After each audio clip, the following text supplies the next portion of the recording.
ইলেকশনে যাবার আগে যুদ্ধকালীন কাজ যেটা করতে হবে, ভোটার লিস্ট ক্লিন করতে হবে।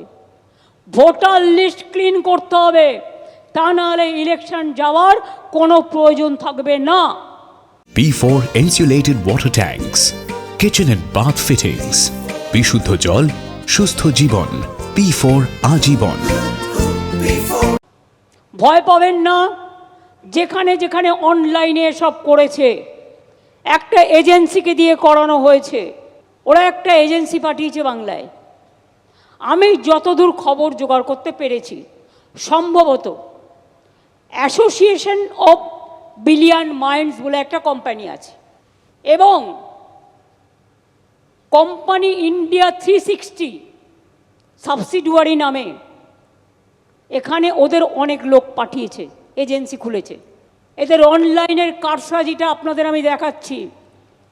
ফিল্ড সার্ভে করেনি, বাংলার লোক যাতে ভোট দিতে না পারে একই এপিক কার্ডে বাইরের লোকের নাম তুলেছে।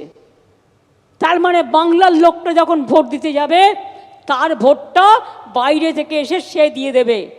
দেখুন আমি প্রমাণ দিচ্ছি।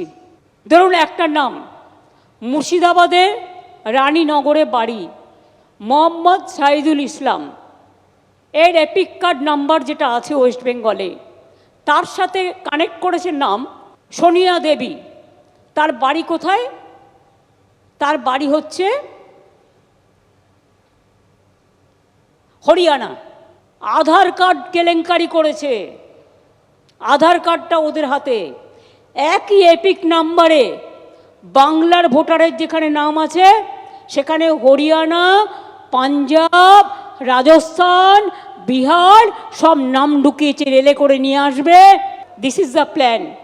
অনলাইন দিল্লি থেকে করছে, ইলেকশন কমিশনের অফিস থেকে বসে এই করে দিল্লিকে হারিয়েছে, এই করে মহারাষ্ট্রকে হারিয়েছে।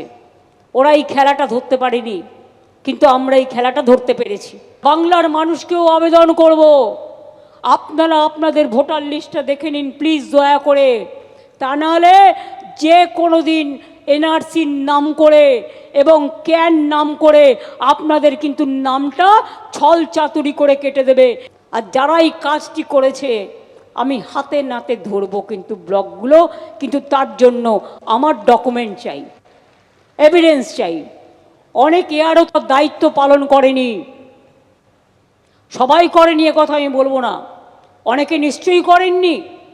তার কারণ তাদের জন্যই এই কাজটা সম্ভব হয়েছে, তারা ডেটা অপারেটরদের হাতে ছেড়ে দিয়েছেন। শ্রমিকবাবু, আপনার কাছে আসবো। আপনি শুনলেন যে ভোটার তালিকা নিয়ে মুখ্যমন্ত্রী মমতা বন্দ্যোপাধ্যায় যে অভিযোগ করেছেন, কি বলবেন আপনি? দেখুন, ভোটার তালিকা নিয়ে অভিযোগ তো প্রত্যেকটি গলির মানুষের আছে, প্রত্যেকটা মিউনিসিপ্যালিটির ওয়ার্ডের মানুষের আছে। আজকে কলকাতা শহরের যদি ভোটার লিস্টের তালিকা আপনি দেখবেন তৃণমূল প্রত্যেক ওয়ার্ডের প্রত্যেক বুথে পরিকল্পিতভাবে কোথাও 25 জন কোথাও 50 জনের নাম বেশি ঢুকিয়ে রেখে দিয়েছে। এটা বাম জমানা থেকে চলছে। সিপিএম এর আমলে যেটা হতো, তৃণমূল কংগ্রেস তার মাত্রাটাকে 10 গুণ বাড়িয়ে দিয়েছে। জ্যোতি বসু একবার বলেছিলেন বাংলাদেশ থেকে যারা আসছে তারা সবাই দরিদ্র, তাদের মধ্যে ধর্ম দেখা উচিত নয়, মানবিক মুখ নিয়ে এই অনুপ্রবেশ ইস্যুটাকে বিচার করা উচিত। তৃণমূল কংগ্রেসের নেত্রীরা প্রকাশ্যে বলছেন আপনাদের ক্যামেরার সামনে যে একজন বাংলাদেশির নাম যেন আমাদের ভোটার লিস্টের বাইরে না থাকে। তৃণমূল কংগ্রেসের কারণে পশ্চিমবঙ্গের ডেমোগ্রাফিক ডিজাইন বদলে গেছে। তৃণমূল কংগ্রেসের কারণে আজকে সরস্বতী পুজো করতে গেলে বিভিন্ন নদিয়া জেলা, মুর্শিদাবাদ জেলা স্কুলের সামনে পোস্টার পড়ছে যে মূর্তি পুজো বন্ধ করতে হবে। তৃণমূলের কারণে পশ্চিমবঙ্গ আজকে একটা চরম বিপজ্জনক অবস্থায় খাদের কিনারে পর্যন্ত পৌঁছে গেছে। সুতরাং এই যে অনুপ্রবেশকারীদের নিয়ে আসা, তাদের নাম ঢোকানো, এই কাজ তো তৃণমূল কংগ্রেসের কাজ। আমরাও চাই একদম ঠিকঠাক ভাবে ভোটার লিস্ট তৈরি হোক। মুখ্যমন্ত্রীর এই অভিযোগগুলো তখনই ঠিক বাস্তবায়িত হতে পারে যখন পশ্চিমবঙ্গে এনআরসি করা হবে, তাহলে প্রকৃত তথ্য সামনে বেরিয়ে আসতে পারে। কেউ কোথাও এক জায়গা থেকে চলে গিয়ে অন্য জায়গায় পৌঁছে গেলে তার ভোটার লিস্টের নামও ট্রান্সফার করতে পারেন, কোথাও টাইপোগ্রাফিক্যাল মিস্টেক থাকতে পারে। কিন্তু মুখ্যমন্ত্রী যে অভিযোগ করছেন তা নিতান্ত হাস্যকর। তার মানে দিল্লির মানুষকে তিনি অপমান করছেন। দিল্লির মানুষ অচেতন ছিল। আজকে যখন সিএজির রিপোর্টে এটা প্রতিষ্ঠিত হয়ে গেছে যে 2000 কোটি টাকার বেশি রাজস্বের ক্ষতি হয়েছে